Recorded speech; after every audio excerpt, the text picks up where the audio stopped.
Let's get a quick reaction today. This is not our major topic of the day, but let's get reaction of my panel tonight on the program. I have historian Professor Banji Akintoye joins us here in the studio in Lagos, and from our Abuja studio is a former FCT MBA Vice Chairman, Mr. Victor Ekim. Thank you so much, gentlemen, for your time on the program. Professor, let me start with you. Thank you. A coalition against the sitting government, the party in power right now. How do you think this might work? Well, I don't know how it may work, and I don't really care how it works.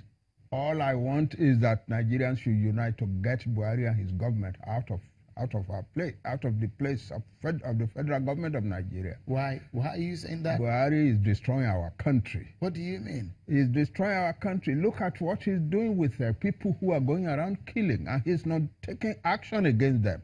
He should have taken action. He's not taking. He's on the ground. He sent his men, members of his cabinet. What are the consequences? You send your men to those places, and the killings are going on there. It's all kid gloves.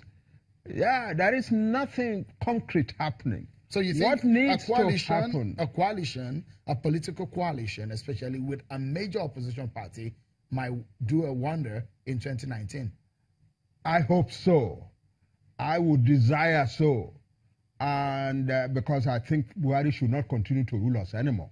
That's your view? Yeah. Okay.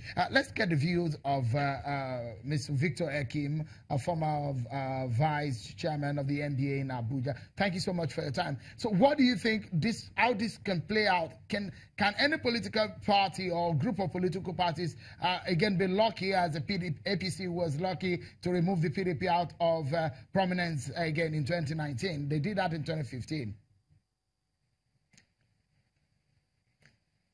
Sean, I agree entirely with the professor. One thing we all agree we have in common is that the country is not working as it is presently. And the only constant thing is change. Change brought in the APC, and if the entire nation is dissatisfied with the state of affairs in the country, then the only thing necessary is change. I just hope this coalition would get its acts together and give the APC a challenge, a run for its money. Nigerians are yearning for a change. I, for one, I actually want to change. All right. Okay, so let's leave politics for a moment and talk about the state of the nation. So Nobel laureate Professor Wole Soyinka says the killer herders need to be declared terrorists by the federal government. He insists they must warn sternly against the carnage and destruction they inflict on the communities, mostly in Benue State in Nigeria's north central region. The Nobel laureate, who was a keynote speaker at the Ripples Nigeria Dialogue session in Lagos, also asked Nigerians to stand up against capital punishment being suggested in the proposed anti-hate speech bill. We're speaking of governance will and responsibility, the readiness to respond with massive punitive action when the fundamental security of a people is violated.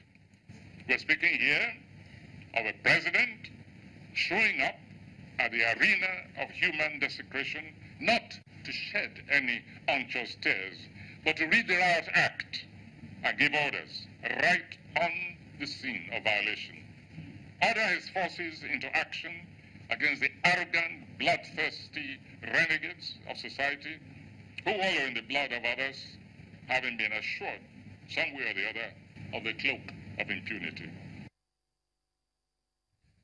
Let's get the panel tonight on this very one: the herders, the killer herders. And not every herdsman is a killer, and so there are killer herders who are rampages, killing people in different communities.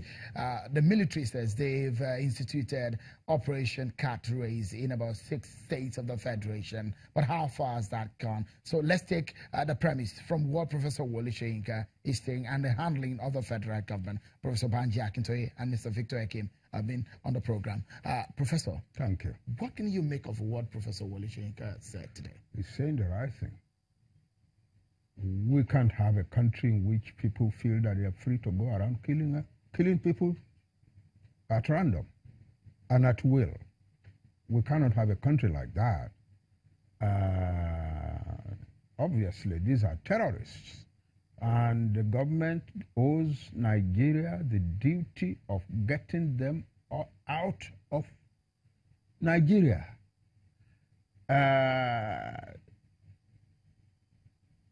People sleep in their village, in their homes in their village.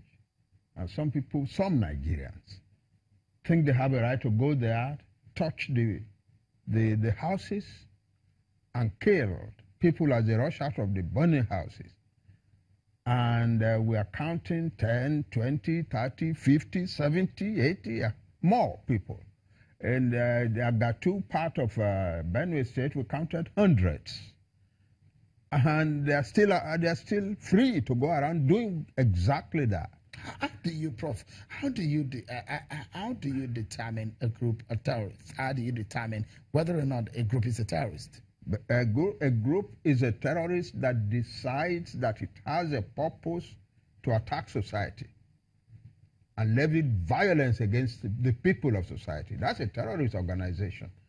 In any country in the world, people like the Fulani herdsmen, the killer Fulani herdsmen, would be terrorists, and the government will be acting strongly against them, taking action against them the way we have taken action against Boko Haram, or even worse, because these herders, these killer herdsmen, are even more dangerous than Boko Haram. Really? Yes, they are. But Boko Haram tried very hard to spread beyond its home in the northeast. It has not really succeeded. This other terrorist group is all over Nigeria.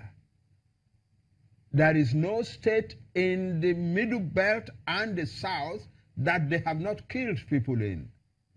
So they are more dangerous to Nigeria than Boko Haram. I mean, if you were the president, what would you do differently? If I were president of Nigeria, I would declare these people terrorists, and I will use all the powers of state to stop them. I mean, you think that is not being done? It's not been done. With the military, there have been... It's not been done. They killed the people. Nigerians are not people... I don't know. When people talk about Nigerians as if we are not intelligent people, we are daft, and so on. We can see what is happening. They killed large numbers of people in Benue. The government didn't, the president didn't go there. He invited the leaders of Benue to come to him in Abuja. And what he was telling them in Abuja is, accommodate them now. Accommodate your killers.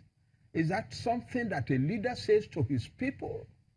But that's different from the message. Professor, that's different from the message he gave them when he went on the ground. When he went to Benue State, for example. Yeah, because people have been really hitting him for making that type of disastrous statement, he has modified his statement a little and a little. But no Nigerian is convinced that this man is serious, is out to take any serious action against the Fulani killer herdsmen. Let's hear what Mr. Victor Ekim has to say on this one. But Professor Wole Soyinka has talked about what he thinks the federal government should be doing about this. I mean, what differently do you think these killer herders may have been handled?